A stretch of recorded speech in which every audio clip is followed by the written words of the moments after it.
NCTV45, The Train, anytime on your time. This program was provided through funding from Cedars Restaurant in Newcastle, Pennsylvania.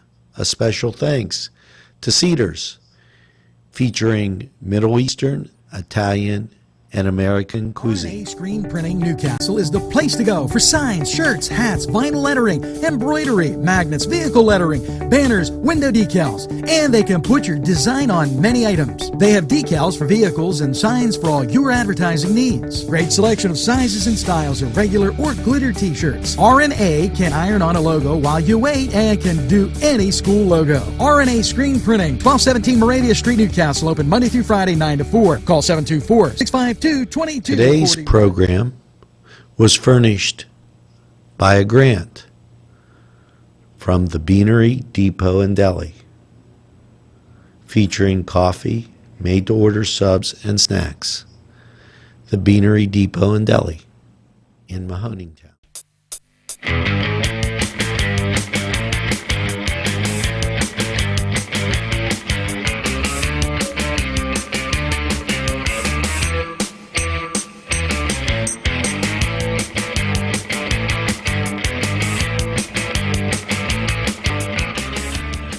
Welcome to the Cedars Sports Corner, everybody. I'm Alex Laverson, and with me is our producer, Mr.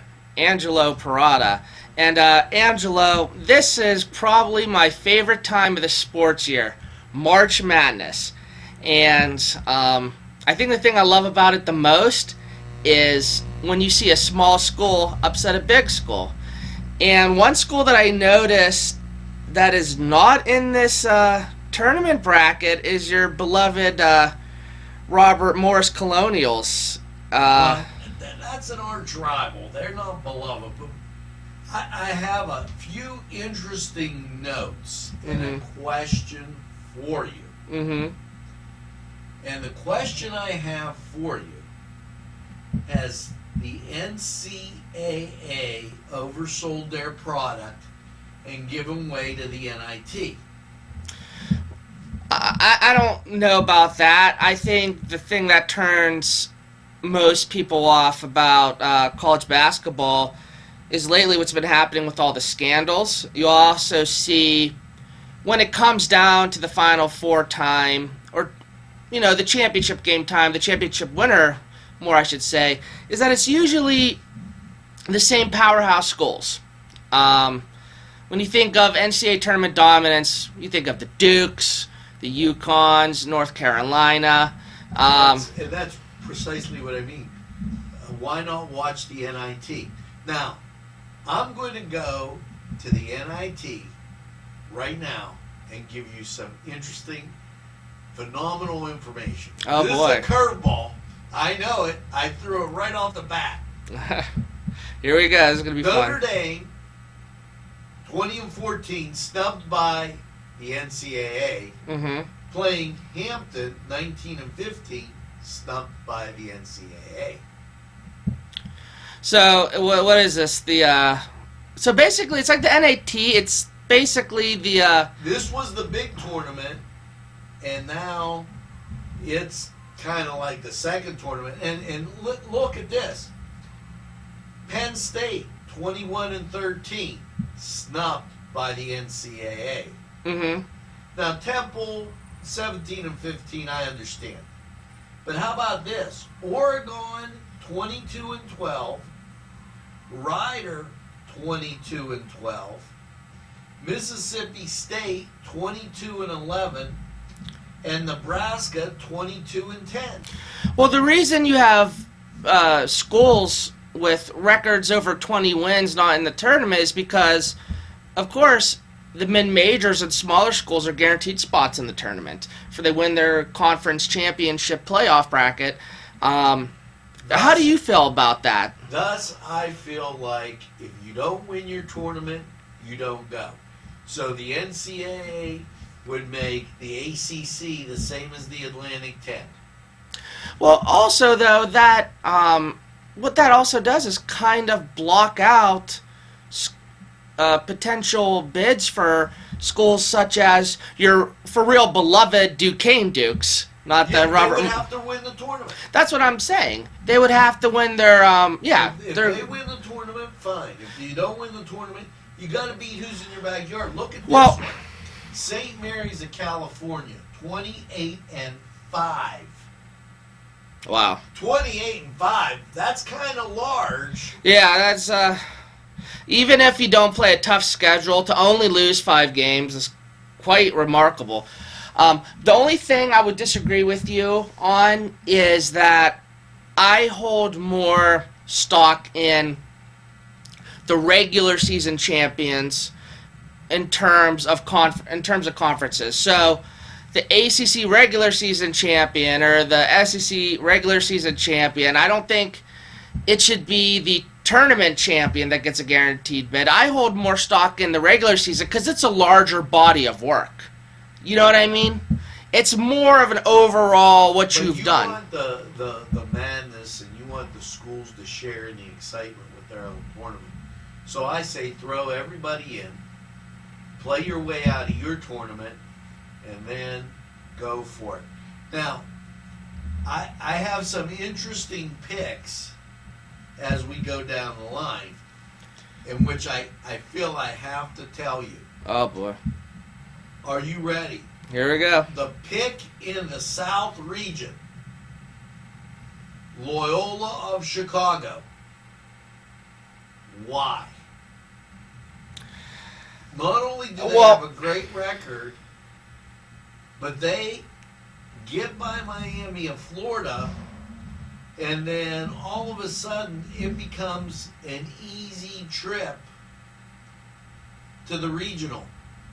Because Tennessee has been struggling. They're going to play Wright State. Okay. And then in the bottom bracket, you have Nevada, Texas, Cincinnati, and Georgia State. Well, you know, I'm more concerned about what's going on in the Midwest region. And I don't know if you've taken a close gander of the schools and the coaches that are in the Midwest region, but there's one particular coach that's kind of sticking out to me, and his name is Jamie Dixon of the TCU Horned Frogs. Now listen, any Pitt fan, anyone who's followed Pitt, knows that Dixon and his Panther squads have severely underachieved in the NCAA tournament basically his whole tenure, with the exception of 2009, when Pitt had DeJuan Blair, Sam Young, Vance Fields. They were ranked number 1. They lost in the Elite Eight. Lost by a bucket to get to the Final Four. Oh, man, was that heartbreaking. But now Dixon is back in the NCAA tournament with the TCU Horned Frogs. And I can't help but wonder how his tournament success is going to be now. You have to... I think most people are going to think it's going to be the same old story. Jamie Dixon loses the first round, if not the second round. Maybe he loses to Rhode Island. Really? Well, see, I have him losing to Rhode Island. You're probably going to go crazy here, but I have them winning that region and going to the Final Four. You have to have upsets. And if it's ever going to happen, I'm going to be the one to call it, because that is Pitt's luck. That is the luck Pitt would have, is that they would let their most successful coach in history, other than maybe Ben Howland, walk out and then have that coach go and take another school to the Final Four. Who's your Final Four? All right, my Final Four, let me pull it up here. I have the Virginia Cavaliers, the North... I have Loyola of Chicago. Loyola of Chicago. I have North Carolina. I have Xavier, and I have very good reason. I'll tell you next second. I have Villanova. I have Villanova. And I have TCU. And I have Rhode Island.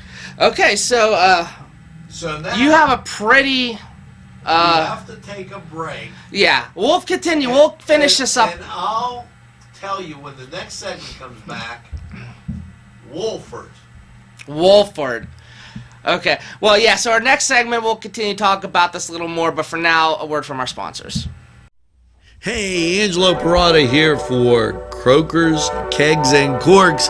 And if that's not a mouthful, nothing is. But when you need a mouthful of that special brew, it's Croakers, Kegs, and Corks. You know, nothing tastes better than when you make it yourself. And I do some of that brew myself quite often. I like doing it. It's a great hobby, and it's something you can do. Croakers, Kegs, and Corks, located right in Union Township. Give them a try. This program furnished by the MAD Unit, Mobile Auto Detailing. See Michael Sad at themadyunit.com. Funding provided by Main Street Clothiers and Tailors, Washington Street, Newcastle. Welcome back, everyone, to the Cedars Sports Corner. Okay, now the question that has been bugging our audience. Wolford, Wofford. Wolford. What's the significance? You tell me. I wouldn't know. Well, that is a team that has something to prove. They are in the CIT tournament, College Invitational Tournament, and they received a first round bye. And do you know why they received the first round bye? Why is that? Because back in December, Wolford beat North Carolina in Chapel Hill. Oh, yeah. Listen, these schools, they will upset, here and there, they will upset a big-time school. It'll happen, especially a blue blood like North Carolina.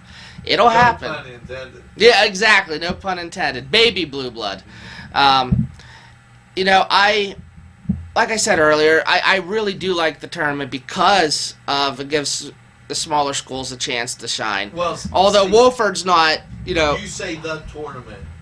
It's the CIT or the NIT or the NCAA. Well, yeah, I know. The reason why I said the NCAA tournament, that's why I like the NCAA tournament. See, I'm not as fond about it. You like the other little mini series. I like the NIT tournament because it has teams in it that are very competitive, have great records, and probably should have been in.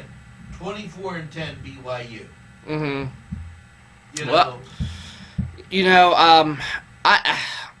I can't watch those as passionately as I do the NCAA tournament, only because maybe I have PTSD from when Pitt actually won the CBI in 2011. Oh my goodness, I thought it was never going to get any worse than that, although it has, because they went 8-24, 2,000 people showing up at a game, and just fired their head coach Kevin Stallings. But we will get into that in the third segment. But the thing is, with the NCAA tournament, I like the college rivalries, the students, the madness. I like the madness. You get that in the NIT. But there's the NIT is a losers bracket. It's a consolation bracket. I disagree. Because Notre Dame. Well, I disagree because of Wolford. Okay. I disagree because Notre Dame and Penn State both had excellent seasons. I disagree because Middle Tennessee is 24-7, and I wouldn't call them a loser. I'm not saying they're loser schools or loser teams. I'm just saying I can't get emotionally invested because I know those are consolation brackets. The main bracket is the NCAA tournament. I'm not saying don't pay any attention to the NIT or whatever. I'm not saying don't pay any attention to these other little brackets. I'm saying pay more attention. You're saying pay more attention. That's because you're a mid-major guy with your Duquesne Dukes. You know what? If you pay the money and you play Division I, you're Division I. No, they are Division One. That's Okay. That's my whole point. You know what? Too often they're worried about ratings, and the NIT may have better ratings than the NCAA tournament. If you have a Notre Dame playing Southern Cal for the title, It'd depend who's playing. It would depend. Some nights and some games, no one's gonna. Not many people are gonna I'm just care. I mean, yeah. I'm just, I get what you're saying. I get what you're saying, but my whole point was that a mid-major school like your Duquesne Dukes, the tournament gets them into the national spotlights.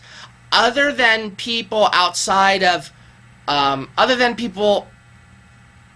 anyone inside the Duquesne University, students, alumni, fans, there's not going to be any national presence or recognition. But if they get into the NCAA, it brings out recognition for these smaller schools. what does Duquesne, Chaminade, What?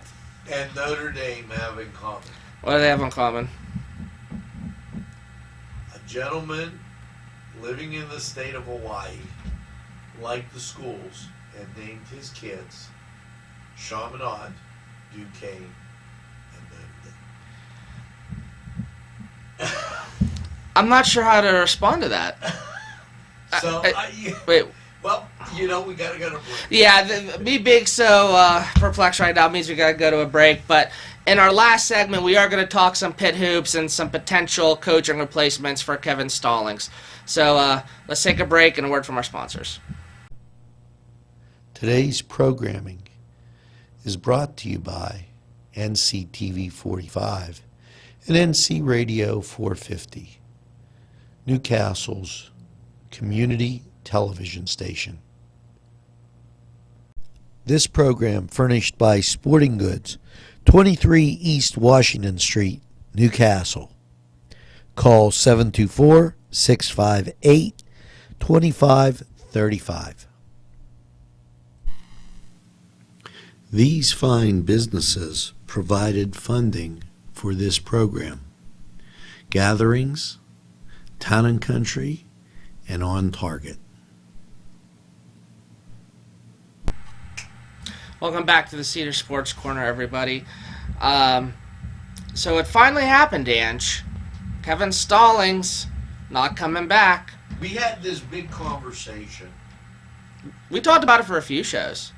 and there's one thing I also have to say before Okay. we climb into this. Let's go St. Francis Red Flash. St. Francis Red Flash. What tournament they in? They're in the CIT tournament. The CIT. Hey, I'm all for local, smaller universities. Okay. I'm pulling for them. Now, I think Pitt should tear down the Pete, Oh my put goodness. the football stadium back. I know.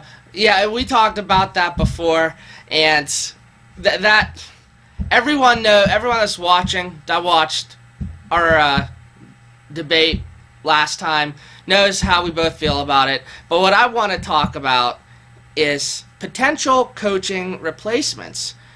And, it's funny, Angelo, because I remember when Dixon first left 2 years ago, everyone was clamoring for Sean Miller from Arizona to come back. I'm going to ask you how you feel about the rumor mill that's been out there, and I don't know if you heard it. Ralphie Blundo moves to Pitt. Hey, I would not be opposed. I love the Blundos. I am a Blundo fan. I'm a Ralphie Blundo fan. I don't think that would necessarily happen because Pitt's gonna wanna. Pitt wants a head coach that's currently actively playing in Division I NCAA basketball. Although I do think Ralphie Blundo would be just as great, but honestly and realistically, I think they're going to end up getting a decent hire, at least a hire better than what they did with Kevin Stallings, although Kevin Stallings definitely didn't set the bar that high. I wouldn't mind Dan Hurley from Rhode Island, and you had Rhode Island going pretty far in the tournament, right, Ange? Yeah. You know, other names, you know, Eric Musselman, Nevada head coach. The question you have to have, is it easier to recruit at Rhode Island? Well, it's not easy to recruit at Pitt, that's for sure. Right. Well, that's my point. You know, but I think the right coach can. The right coach would be able to recruit, even if they're not getting, you know, 5-star blue chip recruits. The right coach will make it work. And, you know, a lot of people want, for example, a lot of people want Tom Crean, the former Indiana head coach. A lot of people think he'd be a great coach and recruiter. It's been reported by the Post-Gazette that both Crean and Pitt don't have any interest. I'm kind of surprised why Pitt wouldn't at least be interested at all. You know, Ron Sanchez, Virginia associate head coach. There's, you know, the assistant coach for the Boston Celtics, Mika Shrewberry, if I'm pronouncing that right. I've heard that name thrown around before, but I probably pronounced it wrong almost every time. And there's still fans that are clamoring for Sean Miller. This time around, it's been reported that Sean Miller would take the Pitt job. 2 years ago now, no. But what's happened recently with this scandal, it's amazing how it changed Sean Miller's trajectory. And now, you know, there's that asterisk next to his name. Well, and there's people that wonder that if you get Sean Miller and it becomes Miller time, would that be time to relax? Time to get nervous. Little play for the boys in Cedars there. Exactly. You know, but I don't think Pitt's going to touch him now just because of the controversy. I don't think they can. They can't, you know, have any controversy. Imagine if they hired him, you know, and things come out and, you know, it's quite damning for him. It would be damning for the university. I think it looks like they're really narrowing in on Dan Hurley. And, you know, he's become really popular over the past year of, you know, coveted coaching candidate. It's just been whether he was ready to make the leap or not into a Power 5 major conference. I don't know if you want a guy named Hurley. But you go, how did Pitt do? Well, they hurled, you know. Right, I know.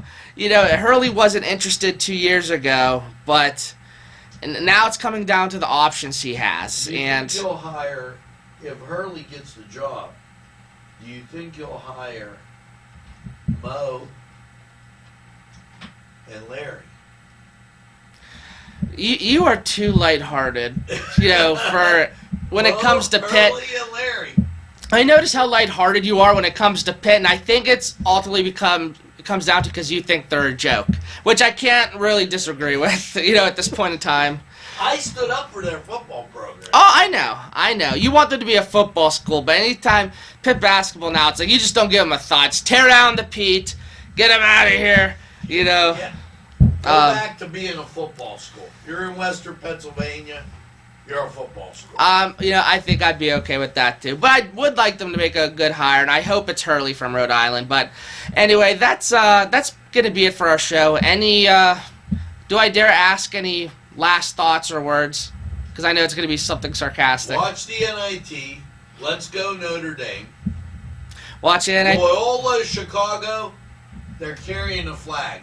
I would love to see them win it. Hey. You know, I'd be... Now, how many teams... There's another question I got to ask you. Before we go, how many teams are in the Big Ten? 12.